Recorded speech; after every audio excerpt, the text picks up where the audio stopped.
아버님, 안녕하세요. 음, 이 약은 하루 3번 식사 후에 드세요. 그녀는 앞으로 일어날 일을 전혀 알지 못한 채 한 남자를 마주하고 있었다. 그 남자가 그녀를 시험하려고 온 사람이라는 것을. 구독과 좋아요 버튼을 눌러주세요. 아버지, 결혼하고 싶은 사람이 있습니다. 67회를 살아오며 수많은 사람들을 만났지만 이번만큼은 달랐어요.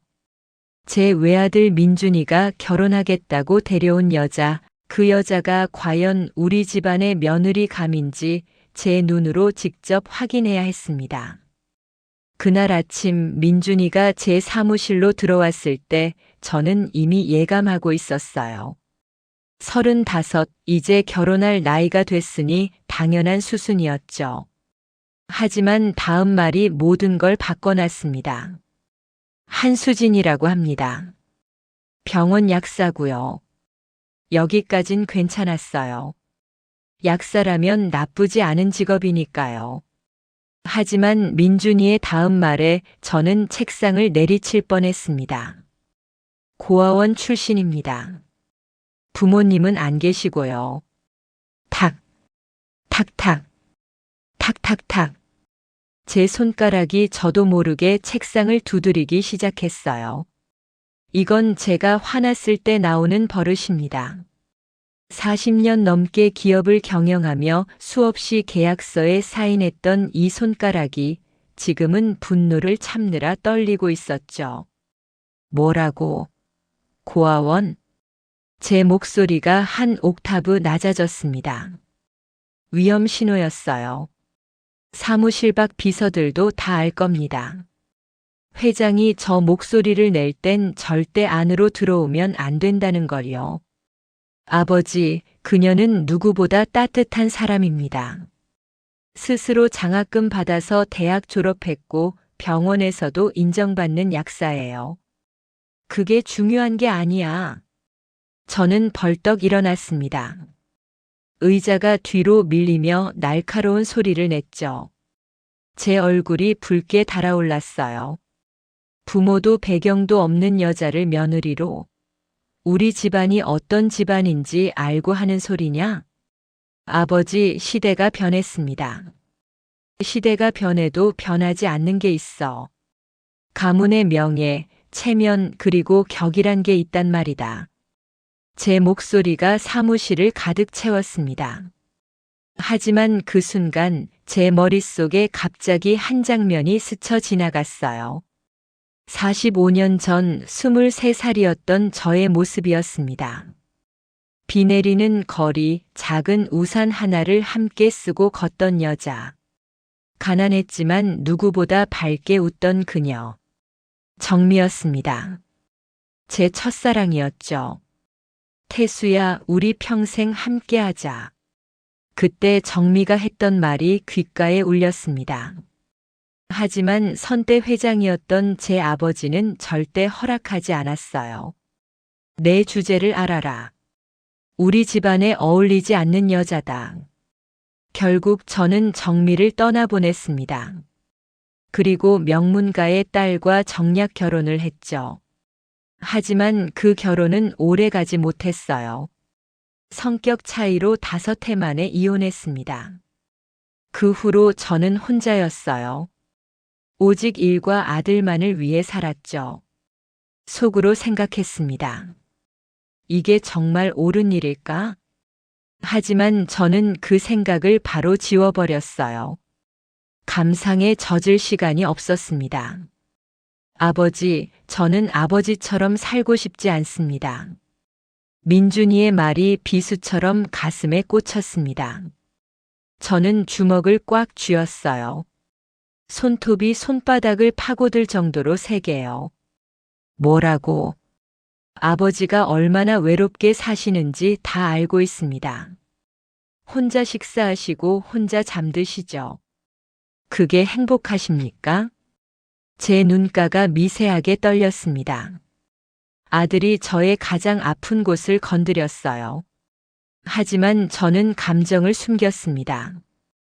평생 그래왔듯이요. 나가.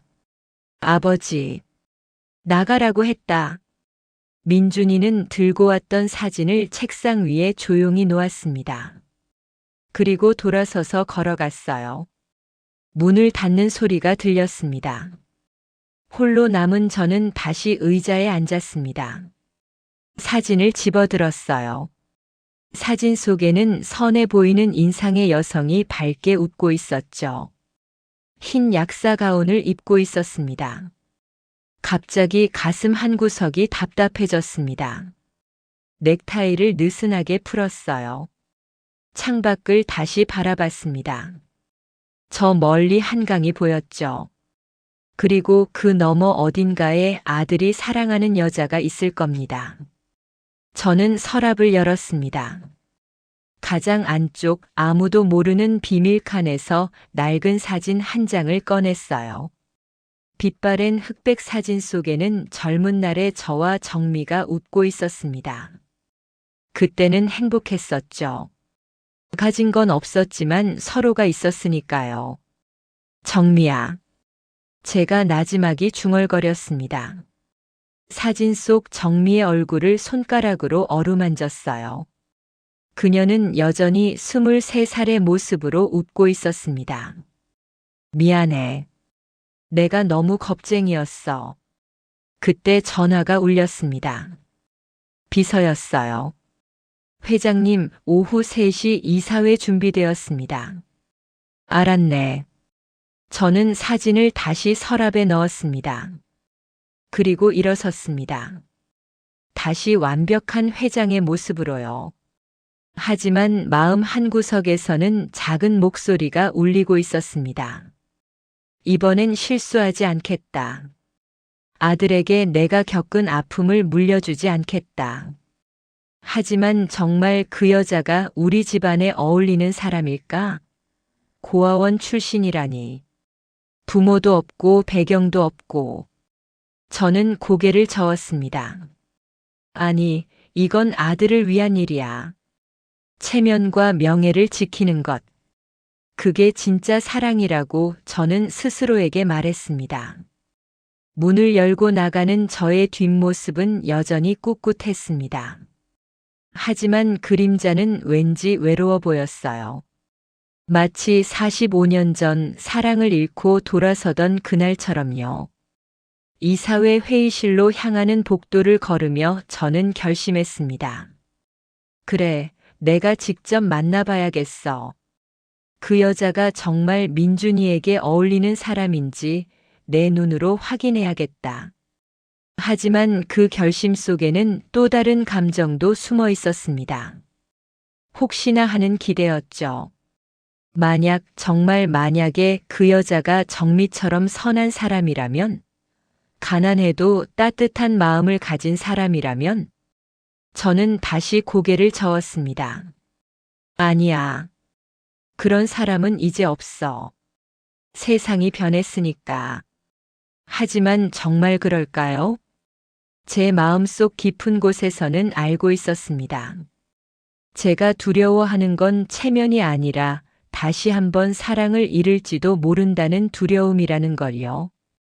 그리고 이번엔 아들의 사랑까지 잃을지도 모른다는 두려움이라는 걸요. 일주일이 지났습니다. 저는 여전히 아들과 말을 하지 않고 있었어요. 수진의 사진은 서랍 깊숙이 넣어둔 채였죠. 하지만 마음은 계속 그곳을 맴돌고 있었습니다. 그러던 어느 날 오후였습니다. 저는 우연히 그 병원 앞을 지나게 됐어요. 아니, 사실 우연은 아니었습니다. 일부러 차를 돌려 그곳으로 간 거였죠. 그리고 저는 그곳에서 제 인생을 바꿀 한 장면을 목격하게 됩니다. 병원 앞 벤치에 앉아있던 저는 제 눈을 의심했습니다. 오후 2시쯤이었을 거예요. 봄볕이 따스하게 내리쬐는 날이었죠. 저는 회의를 마치고 돌아가는 길에 일부러 차를 세웠습니다. 민준이가 말한 그 병원, 수진이 일한다는 바로 그곳이었어요. 그냥 한 번만 보고 가자. 어떻게 생긴 여자인지. 속으로 그렇게 생각하며 저는 병원 건너편 카페에 앉았습니다. 창가 자리였죠. 여기서는 병원 입구가 훤히 보였어요. 1시간쯤 지났을까요? 그때 병원 입구에서 소란이 일어났습니다. 할머니 한 분이 비틀거리며 걷다가 그만 넘어지신 거예요. 장바구니에서 약봉지들이 우수수 쏟아져 나왔습니다. 할머니는 일어나려고 애쓰셨지만 무릎을 잡고 신음하셨어요. 지나가던 사람들이 힐끗힐끗 쳐다봤습니다. 하지만 아무도 다가가지 않았어요. 모두 바쁘다는 듯이 발걸음을 재촉했죠. 저도 그냥 지켜보고 있었습니다. 남의 일이었으니까요. 바로 그때였습니다. 흰 가운을 입은 여자가 병원 안에서 뛰어나왔어요. 30 초반으로 보이는 젊은 여성이었습니다. 단정하게 묶은 머리, 맨 얼굴에 가까운 화장. 그 여자는 망설임 없이 할머니께 달려갔습니다. 할머니, 괜찮으세요? 어디 다치신 데는 없으세요? 여자는 재빨리 무릎을 꿇고 할머니를 살폈어요. 흰 가운이 바닥에 닿아 더러워지는 것도 아랑곳하지 않았습니다. 아이고, 무릎이 아파서 못 일어나겠네. 천천히 하세요. 제가 도와드릴게요. 여자는 주변을 둘러보며 큰 소리로 말했습니다. 누가 좀 도와주세요. 휠체어 좀 가져와 주실 분 계세요? 지나가던 젊은 남자가 멈춰 섰어요. 그리고 병원 안으로 뛰어 들어갔습니다. 잠시 후 휠체어를 가지고 나왔죠. 고맙습니다. 여자는 조심스럽게 할머니를 휠체어에 앉혔습니다. 그리고 바닥에 흩어진 약봉지들을 하나하나 주워 담았어요. 더러워진 것도 있었지만 정성스럽게 털어서 장바구니에 넣었습니다. 할머니, 정형외과로 모시겠습니다. 무릎 한번 보셔야 해요. 아니야, 괜찮아. 그냥 집에 갈란다. 안 됩니다. 지금 안 보시면 나중에 더 큰일 나요. 제가 모셔다 드릴게요. 여자의 목소리는 부드러웠지만 단호했습니다. 할머니는 더 이상 거절하지 못하셨어요. 여자는 직접 휠체어를 밀고 병원 안으로 들어갔습니다. 그 모습을 지켜보던 저는 가슴 한구석이 뭉클해지는 걸 느꼈어요. 저게 수진인가? 아들이 보여준 사진 속 얼굴과 비슷했습니다. 하지만 확신할 수는 없었어요. 저는 자리에서 일어났습니다. 카페를 나와 병원으로 향했죠. 로비에 들어서니 많은 사람들이 대기하고 있었습니다. 약국 창구가 보였어요. 그곳에 아까 그 여자가 서 있었습니다. 명찰을 보니 약사 한수진이라고 적혀 있었죠. 바로 그 여자였습니다. 제 아들이 사랑한다는 바로 그 여자였어요. 속으로 생각했습니다. 저 여자를 제대로 시험해 봐야겠다고. 저는 다시 병원을 나왔습니다. 그리고 기사에게 전화를 걸었어요. 나야. 내일부터 사흘간 차 필요 없네. 혼자 다닐 거야. 네. 회장님께서 혼자요? 그래. 그리고 비서들한테도 연락하지 말라고 해. 전화를 끊고 저는 결심했습니다. 내일부터 저는 가난한 노인이 될 겁니다. 누추한 옷을 입고 구부정한 자세로 걷는 평범한 할아버지로요. 그리고 저 여자가 정말 어떤 사람인지 제 눈으로 직접 확인할 겁니다.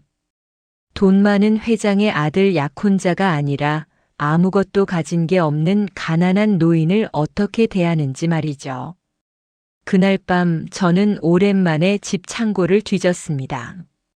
먼지가 수북이 쌓인 낡은 짐들 사이에서 오래된 옷가지들을 찾아냈어요. 30년도 더 된 낡은 옷 하나. 군데군데 실밥이 터져 있는 낡은 옷이었습니다. 그리고 신발장 맨 아래에서 해진 운동화 한 켤레를 찾아냈습니다. 이 옷들은 제가 처음 사업을 시작할 때 입던 것들이었습니다.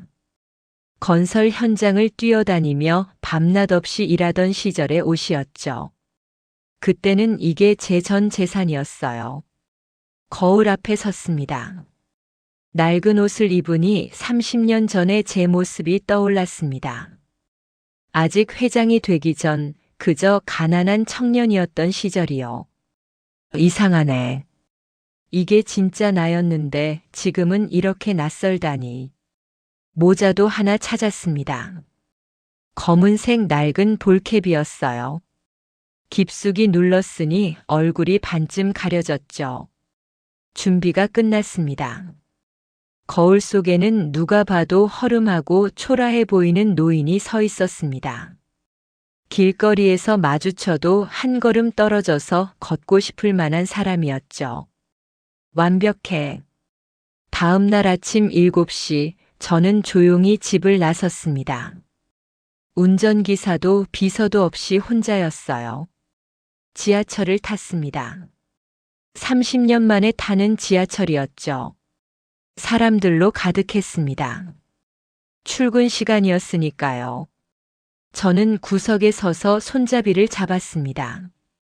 옆에 있던 젊은 여자가 슬쩍 피해 섰어요. 아마 낡은 옷 때문에 불편했나 봅니다. 속으로 웃었습니다. 그래, 이게 현실이지. 겉모습으로 사람을 판단하는 게 세상이야. 병원에 도착했습니다. 아침 8시 30분. 약국은 아직 문을 열지 않았지만 이미 몇몇 사람들이 기다리고 있었어요. 저도 벤치에 앉아 기다렸습니다. 9시가 되자 약국 문이 열렸습니다. 수진이 들어오는 게 보였어요. 밝은 표정으로 환자들에게 인사하며 자리에 앉았죠. 저는 천천히 일어났습니다. 그리고 구부정한 자세로 약국 창구로 걸어갔어요. 어서 오세요. 무엇을 도와드릴까요? 수진의 목소리는 부드러웠습니다. 초라한 차림의 노인을 보고도 표정 하나 변하지 않았어요. 약 좀 지어야 하는데요. 저는 일부러 떨리는 목소리로 말했습니다. 손도 살짝 떨리게 했고요. 네, 처방전 있으세요? 아, 처방전이. 어디 뒀더라. 저는 주머니를 더듬었습니다. 일부러 천천히 어설프게요. 다른 약사였다면 짜증을 냈을 겁니다. 뒤에 사람들이 기다리고 있었으니까요. 실제로 뒤에 서 있던 중년 남자가 혀를 찼어요. 에이, 빨리 좀. 하지만 수지는 달랐습니다. 천천히 찾으세요, 할아버지. 급하지 않으니까요. 그녀는 뒤에 서 있는 사람들에게 고개를 숙이며 말했어요. 죄송합니다. 조금만 기다려주세요. 그리고 다시 저를 보며 미소 지었습니다. 주머니 안쪽도 한번 확인해 보세요. 거기 있을 수도 있어요. 저는 천천히 주머니를 뒤졌습니다. 그리고 구겨진 처방전을 꺼냈죠. 일부러 준비해온 가짜 처방전이었습니다. 아, 여기 있네요. 네, 잠시만 기다리세요. 금방 지어드릴게요. 수지는 처방전을 받아 약을 조제하기 시작했습니다. 빠르고 정확한 손놀림이었어요. 몇 분 후 약봉지를 건네며 그녀가 말했습니다. 할아버지, 이 약은 하루 3번, 식후 30분에 드세요. 그리고 이 약은 잠들기 전에 한 알만 드시고요. 그게 어떤 게 어떤 건지 헷갈려서. 아, 제가 표시해 드릴게요. 수지는 약봉지마다 큰 글씨로 아침, 점심, 저녁, 자기 전이라고 적어줬습니다. 그리고 간단한 그림까지 그려 넣었어요. 이렇게 하시면 안 헷갈리실 거예요. 혹시 또 궁금한 거 있으세요? 저는 고개를 저었습니다. 가슴 한 구석이 뭉클해지는 걸 느꼈어요. 고맙습니다. 별 말씀을요. 건강하세요, 할아버지. 약국을 나오는 제 손이 떨리고 있었습니다. 이번엔 연기가 아니었어요. 진짜로 감동해서였죠. 저는 병원 로비 벤치에 앉았습니다. 수진이 다른 환자들을 응대하는 모습을 지켜봤어요. 한 아이를 데리고 온 엄마가 있었습니다. 아이가 약을 먹기 싫다고 울고 있었죠. 수진은 창구에서 나와 아이에게 다가갔습니다. 그리고 무릎을 꿇고 아이와 눈높이를 맞췄어요. 약 먹기 싫어? 아이가 고개를 끄덕였습니다. 그럼 이렇게 해볼까? 약 먹고 나서 스티커 하나 줄게. 용감한 어린이 스티커. 아이의 눈이 반짝였습니다. 그리고 고개를 끄덕였어요.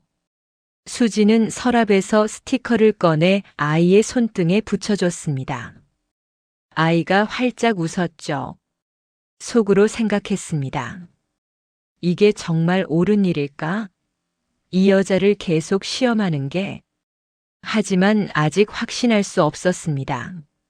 한 번의 친절이 진심인지 아니면 그저 직업적인 태도인지 알 수 없었으니까요. 더 확실한 시험이 필요했습니다. 그리고 그 기회는 생각보다 빨리 찾아왔습니다.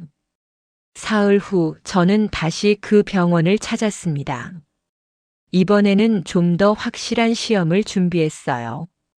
사람의 진짜 모습은 불편한 상황에서 드러나니까요.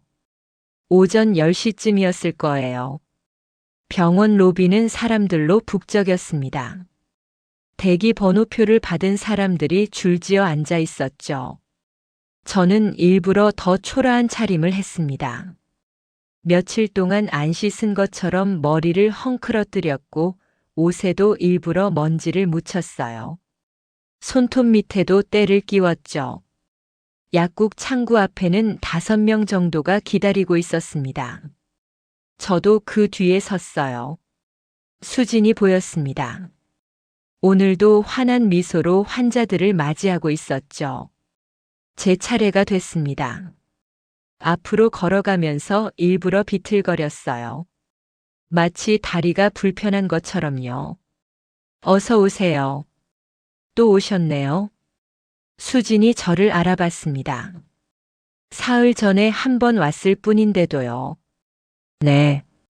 약이 떨어져서요. 처방전 가져오셨어요? 저는 주머니를 뒤적였습니다. 그리고 일부러 당황한 표정을 지었어요. 아, 집에 두고 왔나 봐요. 뒤에 있던 사람들이 웅성거리기 시작했습니다. 에이, 진짜. 처방전도 없이 왔어? 하지만 수지는 여전히 미소를 잃지 않았습니다. 괜찮아요. 혹시 지난번에 받으신 약 가져오셨어요? 약봉지에 처방 내역이 있거든요. 아, 그것도 버렸는데. 속으로 생각했습니다. 이제 짜증을 낼 거야. 다른 약사들처럼. 하지만 수지는 달랐습니다. 그럼 제가 기록을 찾아볼게요. 잠시만 기다리세요. 그녀는 컴퓨터를 두드리기 시작했습니다. 한참을 찾더니 고개를 끄덕였어요. 있네요. 사흘 전에 오셨던 기록이요. 같은 약 지어드릴까요? 네. 고맙습니다. 제 목소리가 떨렸습니다. 이번엔 진짜로 감동해서였어요. 약을 조제하는 동안 저는 지갑을 꺼냈습니다. 일부러 낡고 해진 지갑을 준비했었죠. 그 안에는 1,000원짜리 지폐 몇 장과 동전들만 있었습니다. 12,000원입니다. 수진이 말했을 때 저는 일부러 놀란 표정을 지었어요. 12,000원이요? 저번엔 10,000원이었는데. 아, 약값이 조금 올랐나 봐요.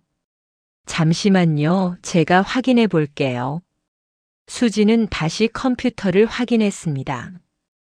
그리고 고개를 끄덕였죠. 맞네요. 이번 달부터 약값이 2,000원 올랐어요. 저는 지갑을 뒤적였습니다.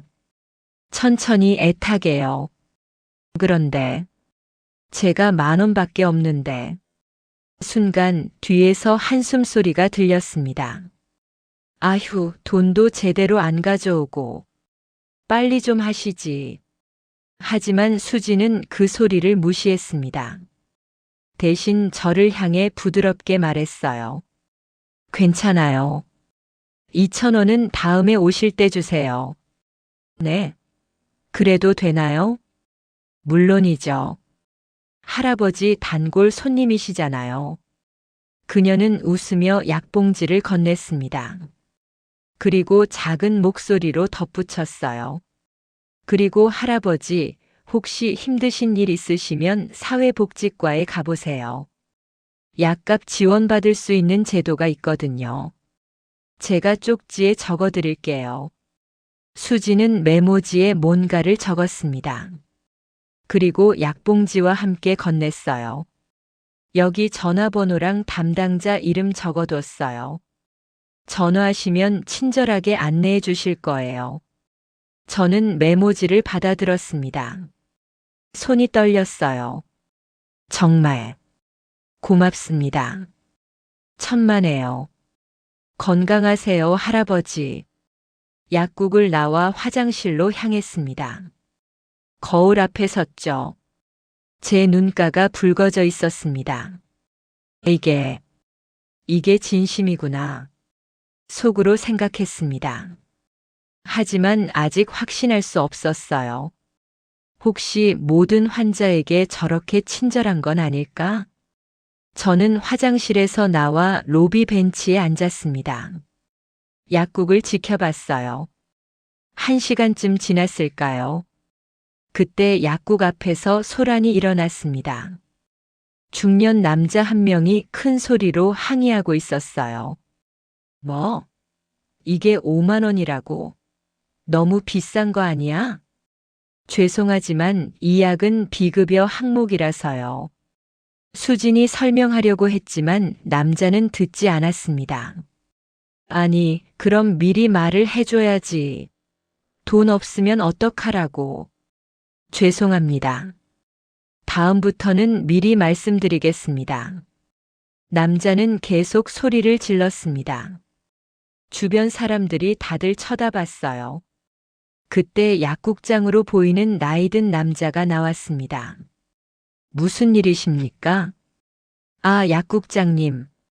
이 약사가 약값을 미리 안 알려줬다고요. 약국장은 수진을 노려봤습니다. 그리고 낮은 목소리로 말했어요. 한 약사 왜 미리 설명 안 했어요? 죄송합니다. 제가 미쳐. 사과는 나중에 하고 일단 손님께 사과드려요. 수지는 고개를 숙였습니다. 죄송합니다. 제 실수였습니다. 하지만 남자는 화가 풀리지 않은 듯 했어요. 사과로 되는 문제가 아니잖아. 그때 수진이 말했습니다. 제가 비급여 부분을 미리 설명드리지 못했습니다. 정말 죄송합니다. 약값 중 3만 원은 제가 부담하겠습니다. 순간 약국장의 얼굴이 굳었습니다.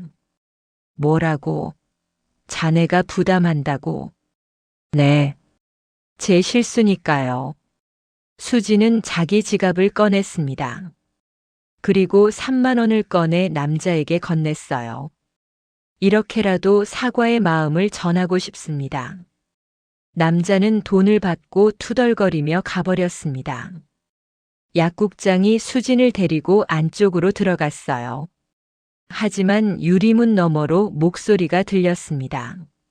한 약사, 그게 무슨 짓이야? 자기 돈으로 약값 메운다는 게 말이 돼? 죄송합니다. 하지만 제가 실수는 실수고 돈은 돈이야. 다음부터는 이런 일 없도록 해. 네. 알겠습니다. 잠시 후 수진이 나왔습니다. 얼굴이 창백했어요. 하지만 다시 약국 창구에 앉아 환자들을 맞이하기 시작했죠. 여전히 미소를 지으며요. 저는 그 모습을 보며 가슴이 뜨거워졌습니다. 저 아이는 자기 잘못도 아닌 일에 자기 돈을 썼어. 속으로 생각했습니다. 이게 정말 옳은 일일까? 저렇게 착한 아이를 계속 시험하는 게. 하지만 아직 한 가지가 남아 있었습니다.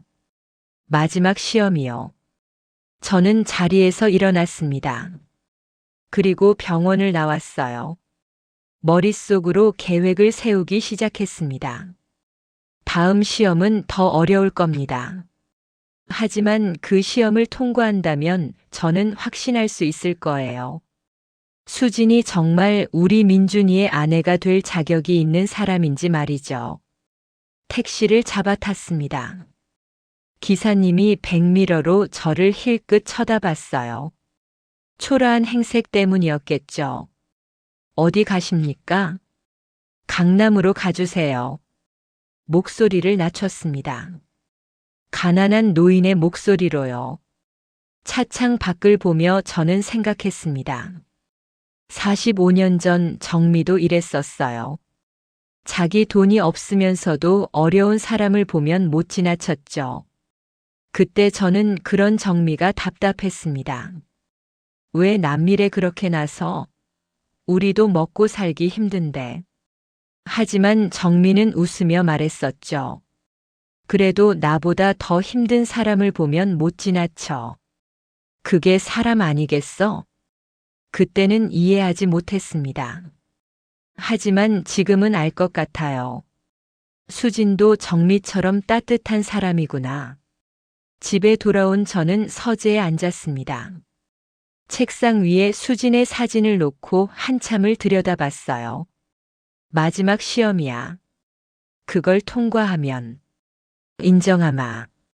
하지만 마음 한구석이 불편했습니다. 이미 답은 나온 것 같았거든요. 일주일 후 저는 마지막 시험을 준비했습니다. 이번엔 단순한 친절이나 배려가 아니었어요. 수진의 진짜 가치관을 시험하고 싶었습니다. 돈과 권력 앞에서도 흔들리지 않는 사람인지 말이죠. 그날은 금요일이었습니다. 병원장이 주최하는 후원의 밤 행사가 있는 날이었어요. 민준이한테 들었죠. 수진도 약사 대표로 참석한다고요. 저는 그 행사에 익명의 후원자로 참석하기로 했습니다. 오후 7시 호텔 연회장에 도착했어요. 이번엔 초라한 옷이 아니었습니다. 맞춤 양복에 고급 시계를 찼죠. 하지만 얼굴은 마스크로 가렸습니다. 코로나 이후로 마스크 쓰는 게 자연스러워졌으니까요. 연회장 안에는 100여 명 정도의 사람들이 모여 있었습니다. 의사들, 약사들, 그리고 후원자들이었죠. 저는 구석 자리에 앉아 주변을 살폈어요. 수진이 보였습니다. 단정한 검은색 정장을 입고 있었어요.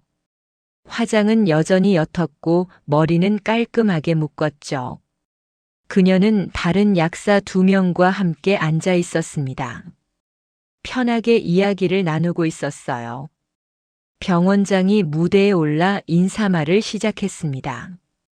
오늘 이렇게 많은 분들이 참석해 주셔서 감사합니다. 이번 후원의 밤은 저소득층 환자 지원 기금 마련을 위해. 병원장의 말이 이어졌습니다. 하지만 저는 수진만 보고 있었어요. 인사말이 끝나고 식사가 시작됐습니다. 코스 요리가 하나씩 나왔죠. 그때 병원장이 제 테이블로 다가왔습니다. 혹시 김태석 회장님이신가요? 저는 고개를 끄덕였습니다. 가명이었어요. 오늘을 위해 준비한 이름이었죠.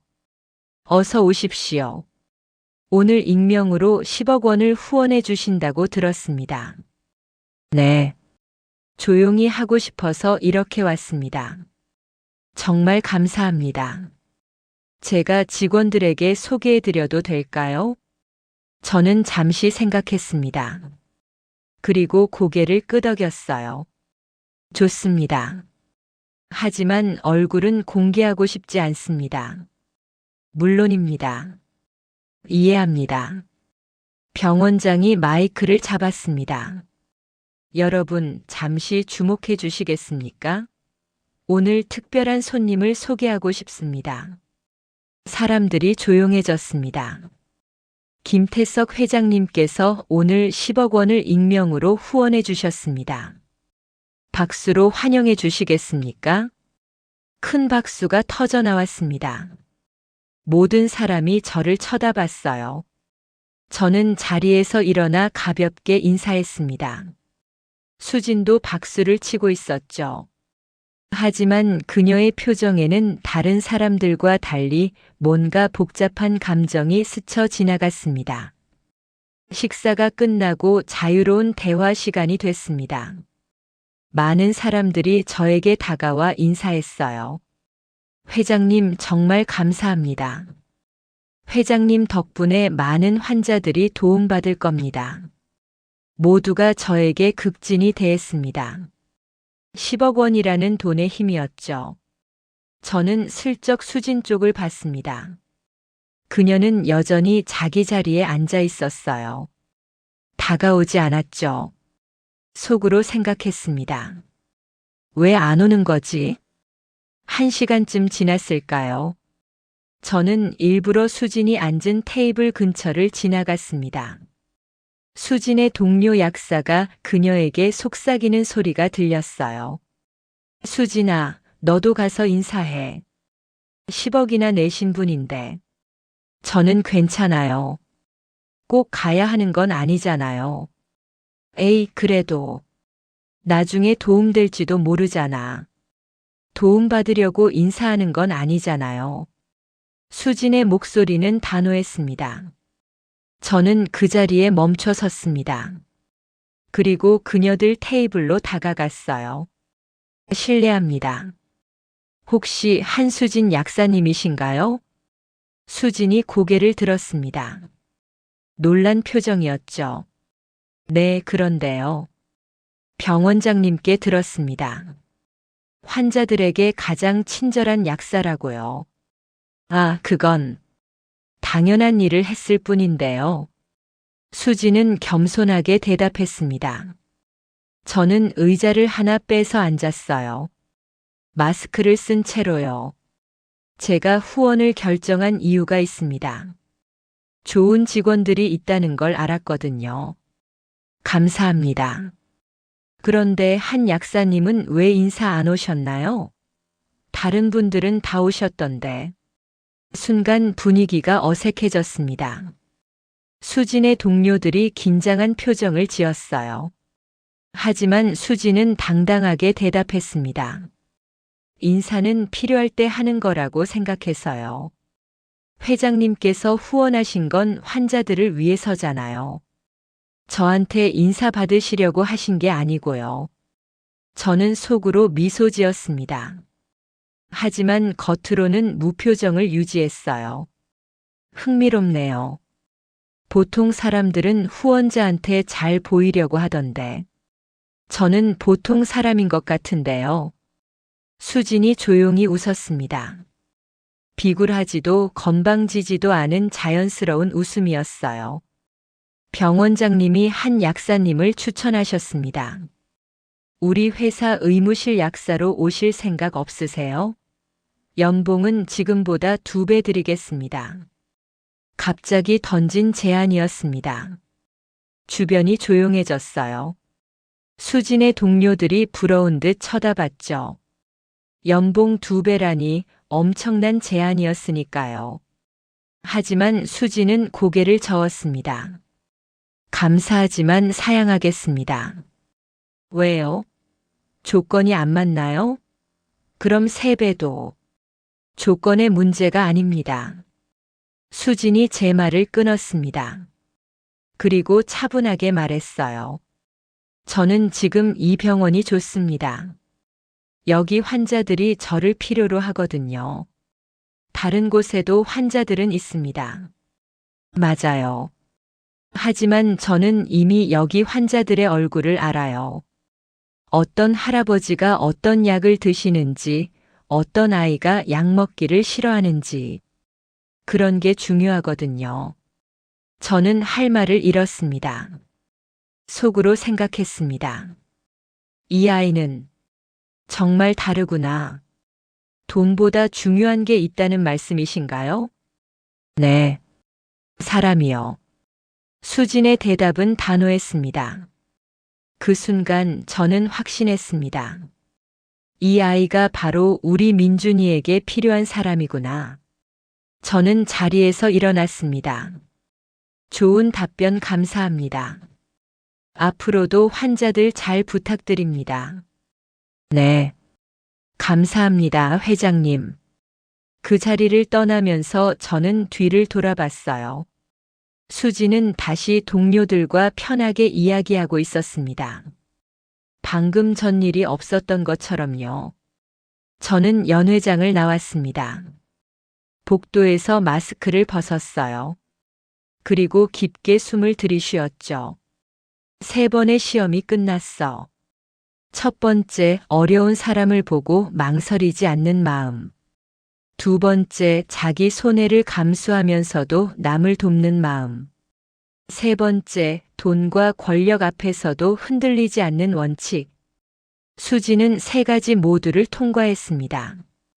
아니, 통과했다는 표현도 맞지 않아요. 그녀는 그저 자신답게 행동했을 뿐이니까요.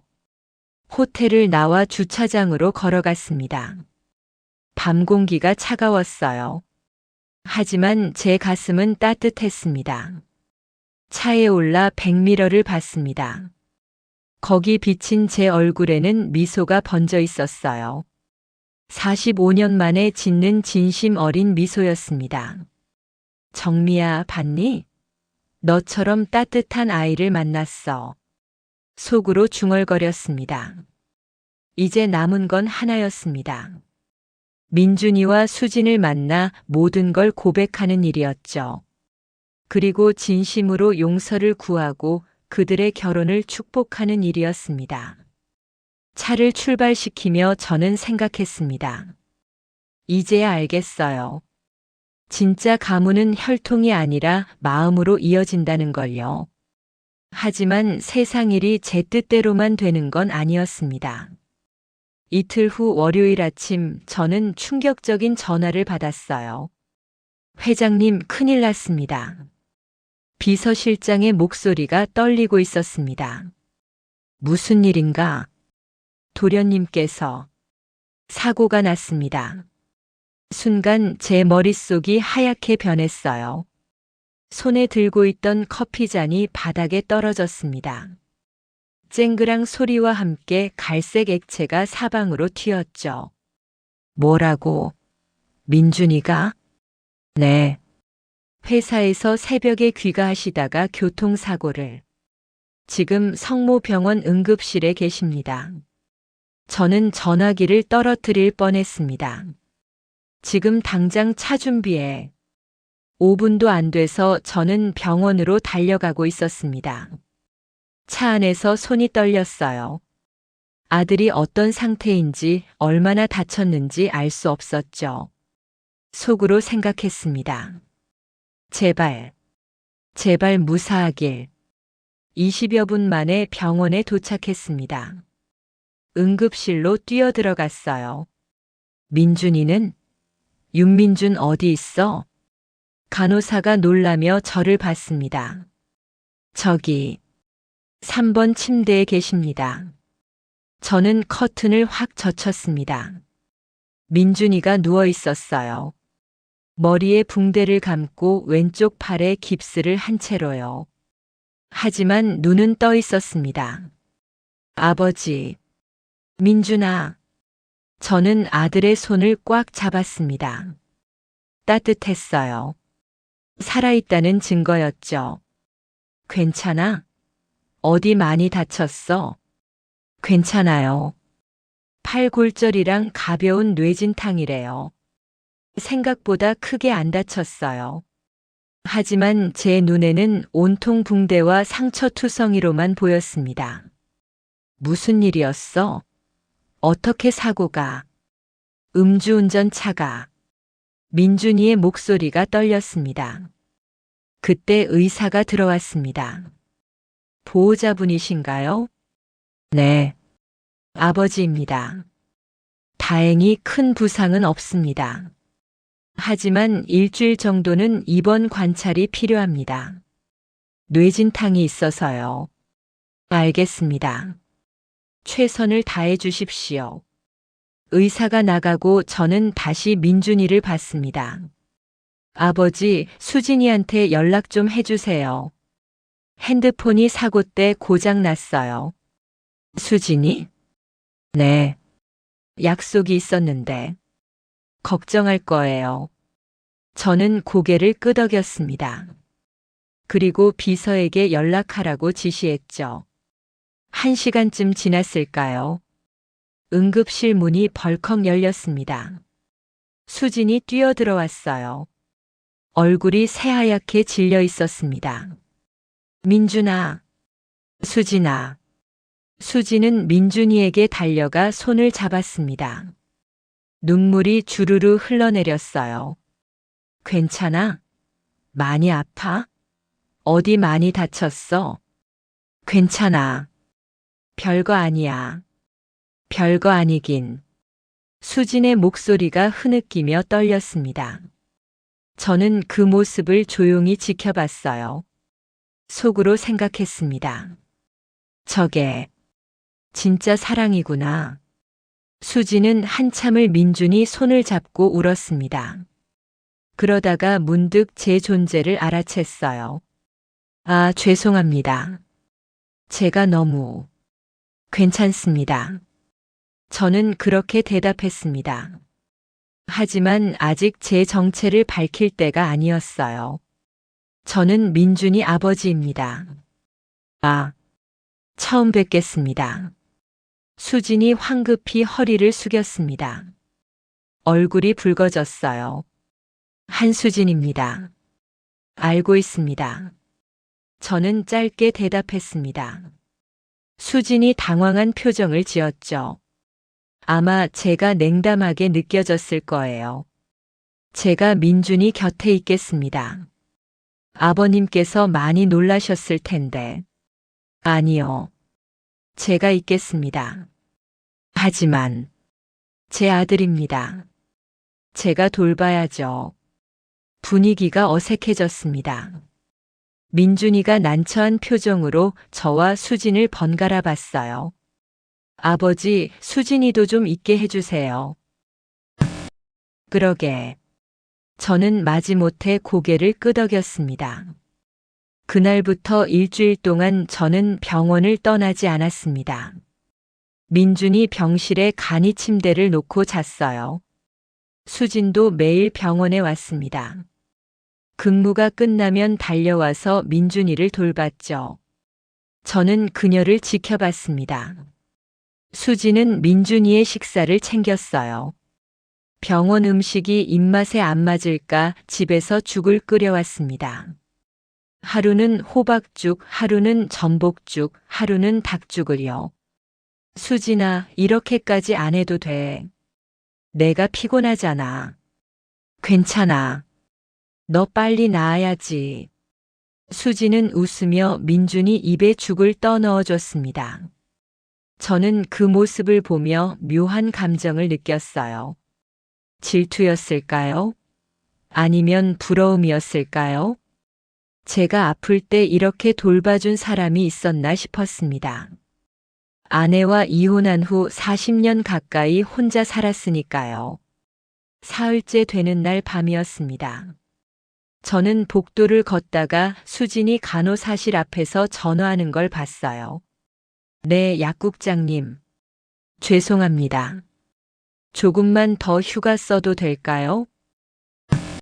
네, 알고 있습니다. 하지만 돌봐야 할 사람이 있어서. 알겠습니다. 내일은 꼭 출근하겠습니다. 수진이 전화를 끊었습니다. 한숨을 쉬며 벽에 기댔어요. 저는 슬쩍 다가갔습니다. 힘드십니까? 수진이 놀라 돌아봤습니다. 아, 아버님. 아니에요. 괜찮습니다. 거짓말하지 마세요. 얼굴에 다 써 있는데. 수진이 쓴웃음을 지었습니다. 약국장님이 화가 많이 나신 것 같아요. 제가 자꾸 휴가를 써서. 그만두면 안 됩니까? 네. 결혼하면 어차피 그만둘 거 아닙니까? 저는 일부러 차갑게 말했습니다. 수진의 반응을 보고 싶었거든요. 수진의 얼굴이 굳었습니다. 아버님, 저는 일을 계속하고 싶습니다. 왜요? 돈이 필요합니까? 우리 집에서 얼마든지. 돈 때문이 아닙니다. 수진이 제 말을 끊었습니다. 그녀의 눈빛이 단단해졌어요. 저는 약사가 좋습니다. 환자들을 돕는 게 좋고 제가 필요한 사람이 있다는 게 좋아요.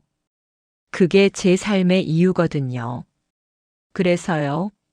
그게 우리 집안보다 중요하단 말입니까? 집안도 중요하지만 제 일도 중요합니다. 둘 다 지킬 수 있다고 생각해요. 저는 말없이 수진을 바라봤습니다.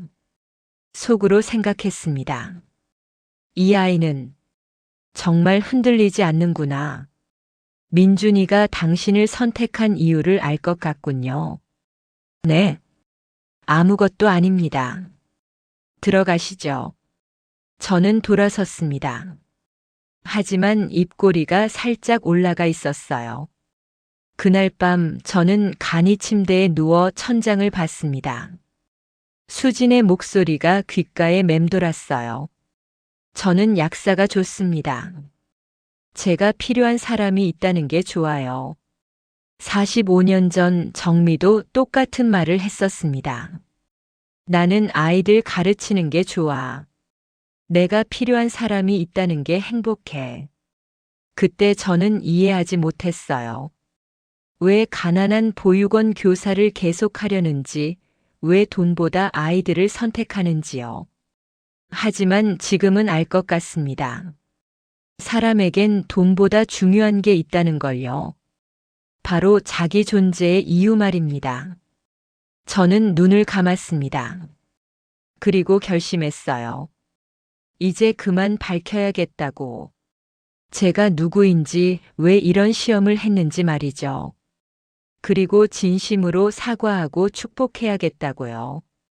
내일 민준이가 퇴원하는 날. 그날 모든 걸 말하기로 했습니다. 드디어 민준이가 퇴원하는 날이었습니다. 아침 10시쯤 의사가 최종 검사 결과를 들고 왔어요. 일상생활은 가능하지만 격한 운동은 한 달 정도 피하시는 게 좋겠습니다. 알겠습니다. 감사합니다.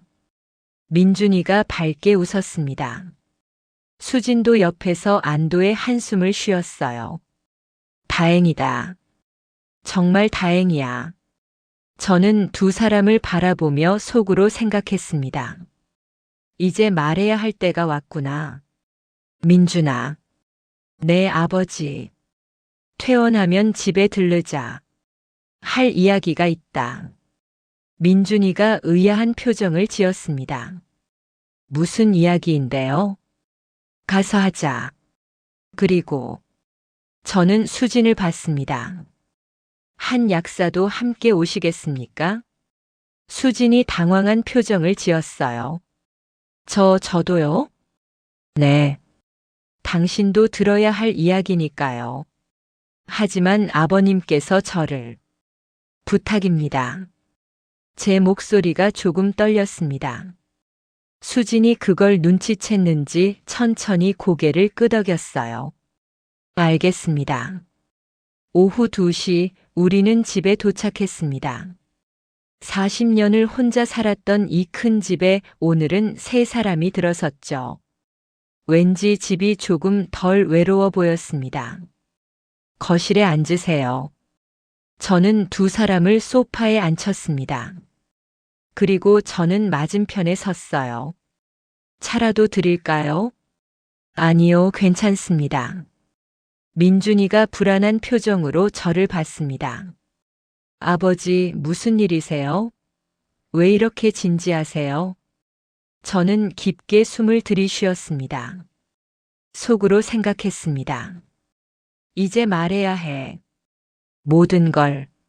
사실은 제 목소리가 떨렸습니다.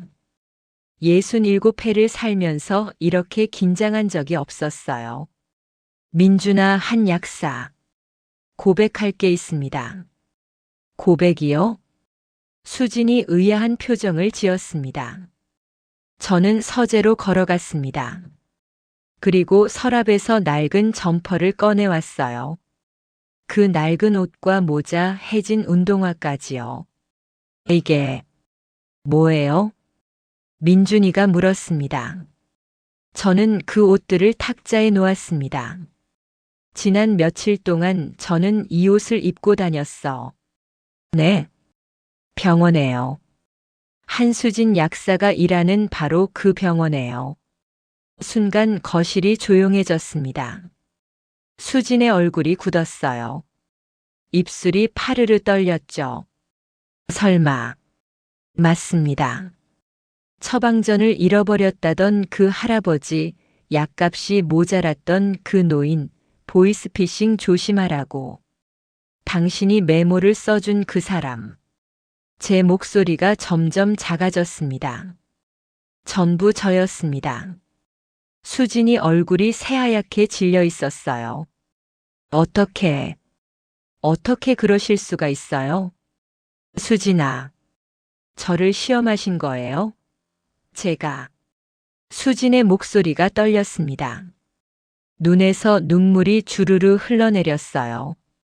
그렇습니다. 저는 고개를 숙였습니다. 용서하십시오. 저는 당신이 정말 우리 민준이에게 어울리는 사람인지 확인하고 싶었습니다. 그래서 저를 속이신 거예요? 가난한 노인 행세를 하면서 제 반응을 살피신 거예요? 수진의 목소리가 높아졌습니다. 평생 저렇게 화낸 적이 없을 거예요. 맞습니다. 변명하지 않겠습니다. 아버지, 민준이도 너무 놀라며 말했습니다. 어떻게 그러실 수가 있어요? 수진이한테 얼마나 상처가. 알고 있다. 제 목소리가 갈라졌습니다. 다 알고 있어. 내가 얼마나 비겁한 짓을 했는지. 하지만 저는 수진을 똑바로 봤습니다.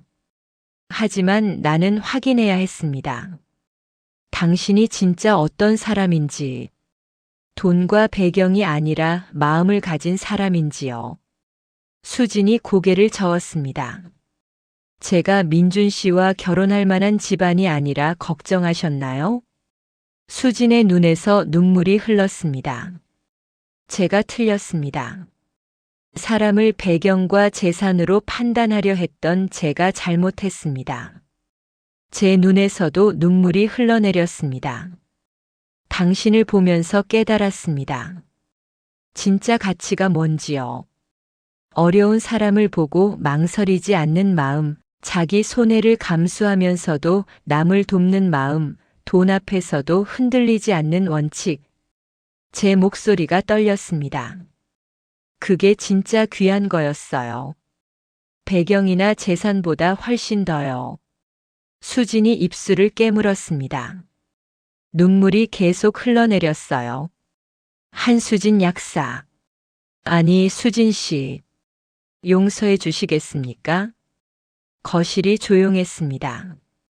수진은 한참을 눈물도 닦지 않은 채로 앉아 있었습니다. 아버님.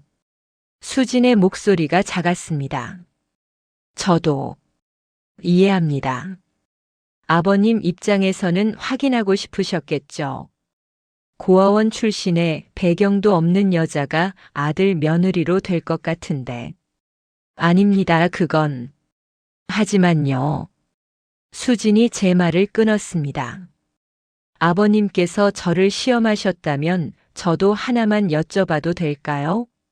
뭐든 물어보십시오. 수진이 저를 똑바로 봤습니다. 제가 만약 그 시험에서 실수했다면 어쩌실 거였어요? 저를 거절하실 거였나요? 저는 할 말을 잃었습니다. 속으로 생각했습니다. 정말 그랬을까? 정말 거절했을까? 솔직히 모르겠습니다. 제가 대답했습니다. 아마 그랬을 거예요. 그때까지의 저라면요. 그때까지의 아버님이요? 네. 하지만 지금의 저는 다릅니다. 저는 천천히 일어났습니다. 당신을 보면서 배웠어요. 사람의 가치는 태어날 때 정해지는 게 아니라 어떻게 사느냐에 달려 있다는 걸요. 저는 민준이를 봤습니다. 민준아, 너는 나보다 현명했어. 진짜 보물을 알아봤으니까. 민준이의 눈에도 눈물이 고였습니다. 아버지. 저는 다시 수진을 봤습니다. 제발 우리 며느리가 되어 주십시오. 이 늙은이가 평생 잘못 살았던 걸 바로잡을 수 있게요. 수진이 눈물을 닦았습니다. 그리고 천천히, 아주 천천히 고개를 끄덕였어요. 알겠습니다, 아버님. 그 순간 제 가슴 속에서 뭔가가 와르르 무너지는 소리가 들렸습니다. 40년 동안 쌓아 올렸던 편견의 벽이었습니다. 그리고 그 자리에 따뜻한 무언가가 자라나기 시작했어요. 가족이라는, 진짜 가족이라는 것이요. 그날 저녁 저는 처음으로 세 사람이 함께하는 식사 자리를 마련했습니다. 이렇게 큰 식탁에 사람이 이렇게 많이 앉은 게 얼마만인지 모르겠네요. 저는 쓸쓸하게 웃었습니다. 40년 동안 혼자 밥을 먹었으니까요. 앞으로는 자주 이렇게 모이면 되죠. 민준이가 밝게 말했습니다. 수진의 손을 꼭 잡고 있었어요. 수진은 아직 어색한 듯 했지만 조금씩 미소를 되찾고 있었습니다. 수진 씨, 혹시 요리는 좋아하십니까? 제가 물었습니다. 네. 좋아하는 편이에요. 혼자 살 때 자주 해 먹었거든요. 그럼 다음에는 직접 만든 음식도 맛보고 싶네요. 그럼 다음 주말에 제가 점심을 준비해 올게요. 수진의 목소리가 조금씩 편안해졌습니다. 식사를 마치고 저는 수진에게 말했습니다. 수진 씨, 잠깐 서재로 오시겠습니까? 드릴 게 있어서요. 네. 수진이 당황한 표정을 지었습니다. 서재에서 저는 책상 서랍을 열었어요. 가장 깊은 곳에서 작은 상자 하나를 꺼냈습니다. 이게 뭐예요? 열어보십시오. 수진이 상자를 열었습니다. 그 안에는 낡은 반지 하나가 들어 있었어요. 이건 제가 보낼 수밖에 없던 여인이 끼던 반지입니다. 제가 첫 월급으로 산 거였죠. 저는 창밖을 바라봤습니다. 그때는 정말 가난했어요. 은반지 하나 사는데 2달 월급을 모아야 했죠. 하지만 그녀는 세상에서 제일 비싼 다이아몬드보다 더 좋아했어요. 수진이 반지를 조심스럽게 만졌습니다. 그녀는 떠나기 전날 밤 이 반지를 제게 돌려줬습니다. 당신은 좋은 사람이니까 언젠가 진심으로 사랑하는 사람을 만나면 꼭 지켜주세요라고 하더군요. 제 목소리가 떨렸습니다.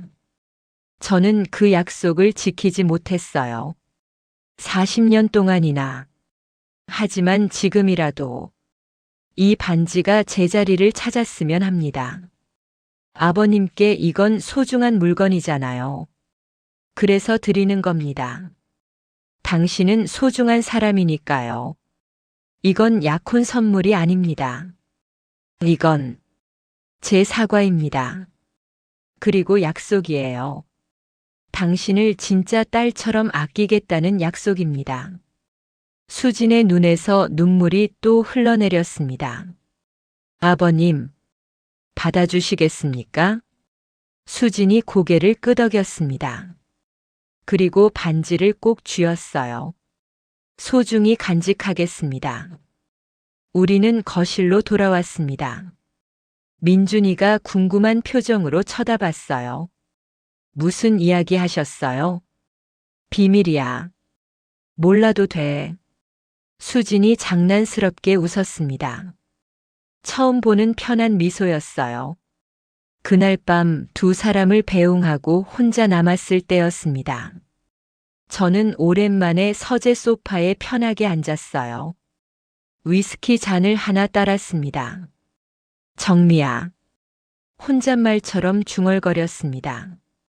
봤니? 나 드디어 해냈어. 내가 하라던 일을. 창밖으로 달이 보였습니다. 밝은 보름달이었어요. 이제야 알겠어. 내가 왜 그때 날 보내줬는지. 내가 진짜 사랑이 뭔지 배우길 바랐던 거지. 위스키를 한 모금 마셨습니다. 목이 뜨거워졌어요. 40년 걸렸지만 이제 알았어. 사랑은 잡는 게 아니라 지켜주는 거라는 걸. 시험하는 게 아니라 믿어주는 거라는 걸. 속으로 생각했습니다. 이제 정말 놓아줄 수 있을 것 같다고. 40년 동안 붙들고 있던 후회를요. 다음 날 토요일 아침 저는 일찍 일어났습니다. 그리고 오랜만에 산책을 나갔어요. 집 근처 한강변이었습니다. 아침 공기가 상쾌했어요. 산책로를 걷다가 벤치에 앉았습니다. 강물을 바라보며 지난 일들을 떠올렸어요. 첫 번째 만남. 쓰러진 할머니를 돕던 수진의 모습. 두 번째 시험. 약값을 자기 돈으로 메우던 그 마음. 세 번째 시험. 10억 원 앞에서도 흔들리지 않던 원칙. 나는 평생 틀렸어. 속으로 생각했습니다. 사람의 가치를 돈으로 잴 수 있다고 믿었지. 하지만 진짜 귀한 건 돈으로 살 수 없는 거였어. 그때 휴대폰이 울렸습니다. 수진이었어요. 여보세요, 아버님? 네, 수진 씨. 오늘 시간 괜찮으세요? 점심 약속 드렸잖아요. 아, 맞습니다. 물론이죠. 그럼 12시에 뵐게요. 민준이랑 같이 갈게요. 알겠습니다. 기다리고 있겠습니다. 전화를 끊고 저는 미소 지었습니다. 기다리고 있겠다는 말을 한 게 얼마만인지 모르겠어요. 40년 동안 기다릴 사람이 없었으니까요. 하지만 이제는 달랐습니다. 기다릴 사람이 생겼어요. 아들도 며느리도요. 정오가 조금 넘어 초인종이 울렸습니다. 문을 열자 민준이와 수진이 서 있었어요. 수진은 큰 보따리를 들고 있었습니다. 뭐가 이렇게 많아요? 제가 아침부터 만들었어요. 아버님 좋아하실 만한 거 준비했어요. 부엌에서 보따리를 풀었습니다. 갈비찜, 잡채, 동그랑땡, 나물 반찬들이 가득 나왔어요. 이걸 언제 다 만들었어요? 새벽 5시부터요. 수진이 수줍게 웃었습니다. 아버님 혼자 사시니까 제대로 된 집밥을 못 드시잖아요. 앞으로는 자주 해드릴게요. 그 말을 듣는 순간 제 눈시울이 뜨거워졌습니다. 얼마만이지? 40년이었습니다. 아내와 이혼한 후로 단 한 번도 집에서 만든 밥을 먹어본 적이 없었어요. 식탁에 음식을 차렸습니다. 정성스럽게 만든 음식들이 그득했어요. 자, 드세요. 아버님. 수진이 갈비찜을 제 앞에 놓았습니다. 한 입 먹었습니다. 부드러웠어요. 그리고 따뜻했습니다. 음식의 온기가 아니었어요. 마음의 온기였죠. 맛있습니다. 정말요? 짜지 않아요? 아니요. 완벽합니다. 저는 계속 먹었습니다. 오랜만에 먹는 집밥이 왜 이렇게 맛있는지 모르겠어요. 아니, 알고 있었습니다. 이게 바로 가족의 맛이었으니까요. 식사를 마치고 거실에서 차를 마셨습니다. 수진 씨. 네, 아버님. 결혼 날짜는 정했습니까? 민준이와 수진이 눈빛을 교환했습니다. 아직 정하지 못했어요. 그럼 6월은 어떻습니까? 날씨도 좋고 제가 아는 호텔도 예약해 드릴 수 있고요. 6월이요? 너무 급합니까? 아니요. 좋아요. 수진이 환하게 웃었습니다. 민준이도 행복한 표정으로 고개를 끄덕였어요. 그럼 정했습니다. 6월 첫째 주 토요일로요. 저는 달력을 펼쳤습니다. 그리고 그날 날짜에 빨간 동그라미를 쳤어요. 새로운 시작이야. 속으로 생각했습니다. 40년 만에 맞이하는 진짜 가족의 시작이었습니다. 그날 저녁 두 사람을 배웅하고 혼자 남았을 때였습니다. 저는 거울 앞에 섰어요. 거울 속 제 얼굴을 봤습니다. 67의 나이에도 어딘지 젊어 보였어요. 눈빛이 달라졌습니다. 예전처럼 날카롭지 않고 부드러워졌어요. 이제야 사는 것 같구나. 혼잣말을 했습니다. 그리고 깨달았어요. 40년 동안 저는 살아온 게 아니라 버텨온 거였다는 걸요. 하지만 이제는 달랐습니다. 진짜로 살 수 있을 것 같았어요. 아들과 며느리와 그리고 언젠가 태어날 손주들과 함께요. 창밖으로 별이 보였습니다. 맑은 밤하늘에 별들이 가득했어요. 정미야, 거기서 보고 있니? 하늘을 향해 말했습니다. 나 이제 괜찮아. 내 몫까지 행복하게 살게. 그리고 수진이 잘 돌봐줄게. 내가 나한테 부탁했던 것처럼. 바람이 불었습니다. 따뜻한 봄바람이었어요. 마치 정미가 대답하는 것 같았습니다. 잘했어. 태수야. 이제 제대로 사는 거야. 저는 미소 지으며 창문을 닫았습니다. 그리고 침대에 누웠어요. 오랜만에 편안한 마음으로 잠들 수 있을 것 같았습니다. 결혼식을 한 달 앞둔 어느 날, 저는 예상치 못한 전화를 받았습니다. 회장님, 병원에서 연락이 왔습니다.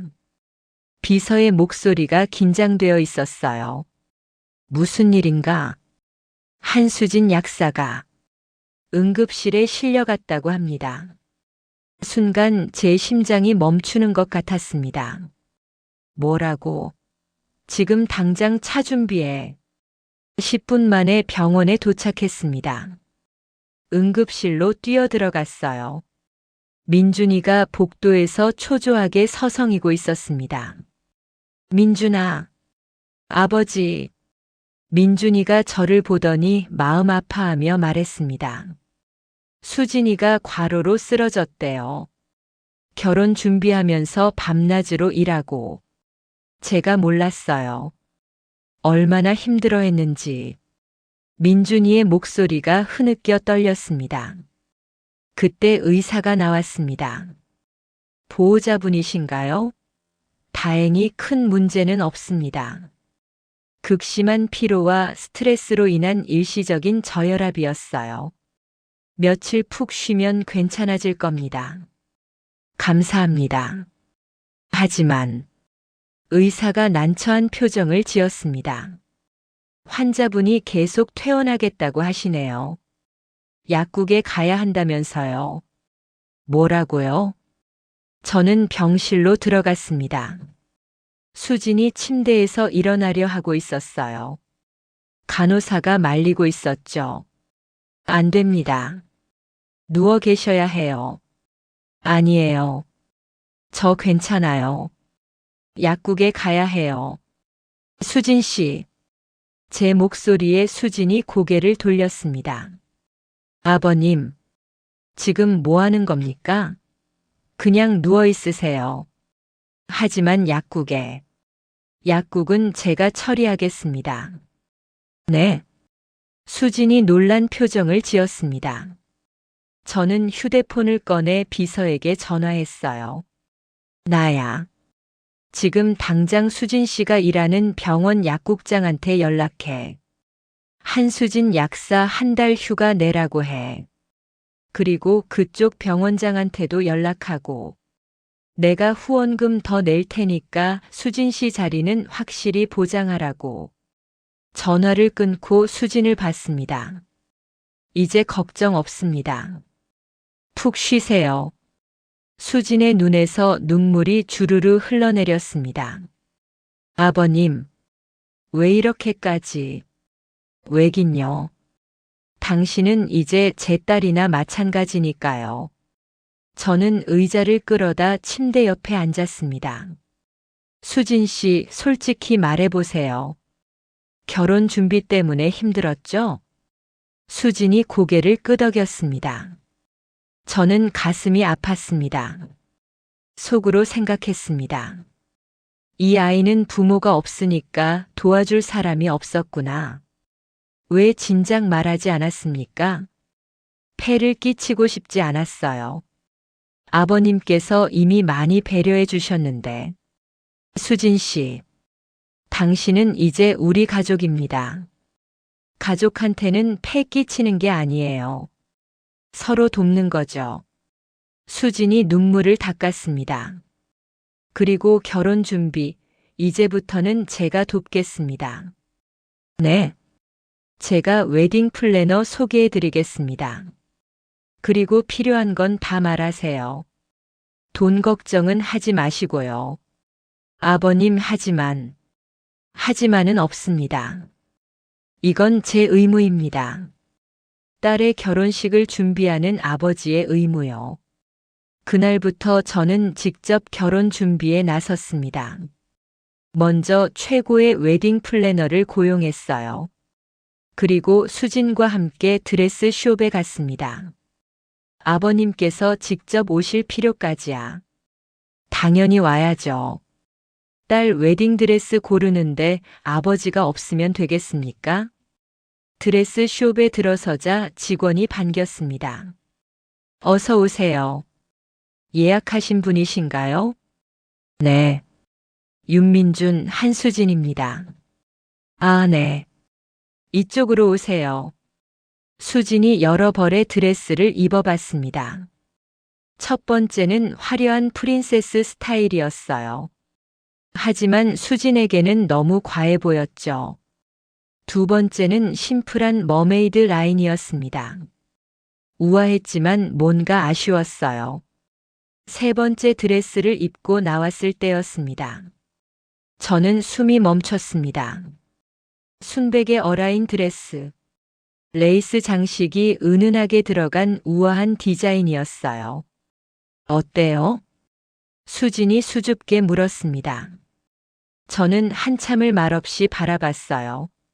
아버님, 완벽합니다. 제 목소리가 떨렸습니다. 정말 아름답네요. 수진이 환하게 웃었습니다. 그 순간 제 눈앞에 정미의 모습이 스쳐 지나갔어요. 45년 전 정미도 이런 드레스를 입고 싶어 했었죠. 하지만 저는 그 꿈을 지켜주지 못했습니다. 정미야, 미안해. 내 꿈은 못 이뤄줬지만 이 아이의 꿈은 꼭 지켜줄게. 속으로 다짐했습니다. 이걸로 하겠습니다. 드레스를 결정하고 나오는 길에 수진이 물었습니다. 아버님, 혹시 제가 민준 씨 어머님과 많이 닮았나요? 저는 걸음을 멈췄습니다. 왜 그렇게 생각하십니까? 아버님께서 저를 보실 때마다 어딘가 먼 곳을 보시는 것 같아서요. 저는 한참을 말없이 섰습니다. 닮았습니다. 많이요. 어떤 점이요? 따뜻한 마음이요. 남을 먼저 생각하는 마음. 그리고 저는 수진을 바라봤습니다. 흔들리지 않는 원칙을 가진 점이요. 수진이 조용히 미소 지었습니다. 어머님을 많이 사랑하셨나 봐요. 네. 하지만 지키지 못했습니다. 그래서 저를 시험하신 거였군요. 제가 진짜 그런 사람인지. 맞습니다. 저는 솔직하게 대답했습니다. 하지만 이제는 압니다. 당신은 시험받을 필요가 없는 사람이라는 걸요. 원래부터 그런 사람이었으니까. 고맙습니다, 아버님. 아니요. 제가 고맙습니다. 우리 민준이를 사랑해 주셔서요. 그날 저녁 집으로 돌아가는 차 안에서 저는 생각했습니다. 40년 동안 저는 과거에 갇혀 살았어요. 정미를 잃은 아픔에서 벗어나지 못했죠. 하지만 이제는 달랐습니다. 수진을 통해 과거를 치유하는 게 아니라 미래를 만들어가고 있었어요. 그것이 진짜 의미였습니다. 과거를 되돌릴 수는 없지만 미래는 바꿀 수 있다는 것. 그리고 사랑은 잃는 게 아니라 다른 형태로 이어진다는 것. 한 달이 빠르게 지나갔습니다. 드디어 결혼식 전날 밤이 됐어요. 저는 혼자 서재에 앉아 있었습니다. 내일이면 아들이 결혼하고 정식으로 며느리를 맞이하게 되는 거였죠. 서랍에서 정미의 사진을 꺼냈습니다. 마지막으로 보는 거였어요. 정미야. 사진에 대고 말했습니다. 내일이면 민준이가 결혼해. 수진이라는 좋은 사람을 만나서 내가 좋아했을 것 같아. 사진 속 정미는 여전히 웃고 있었습니다. 나 이제 널 보낼게. 40년 동안 고마웠어. 내가 있었기에 내가 여기까지 올 수 있었다. 저는 사진을 천천히 서랍에 넣었습니다. 그리고 서랍을 닫았어요. 이제 정말 놓아줄 시간이었습니다. 과거가 아닌 현재를 그리고 미래를 살아갈 시간이었어요. 창밖으로 달이 떠올랐습니다. 내일은 좋은 날이 될 거였어요. 아들의 결혼식이자 저의 새로운 시작이 될 날이었습니다. 이야기 들어주셔서 감사합니다. 사연을 전해주고 싶으시거나 응원해 주실 분들은 댓글 편하게 주세요. 좋아요, 구독 눌러주시면 이야기 더 많이 전해드리겠습니다. 감사합니다.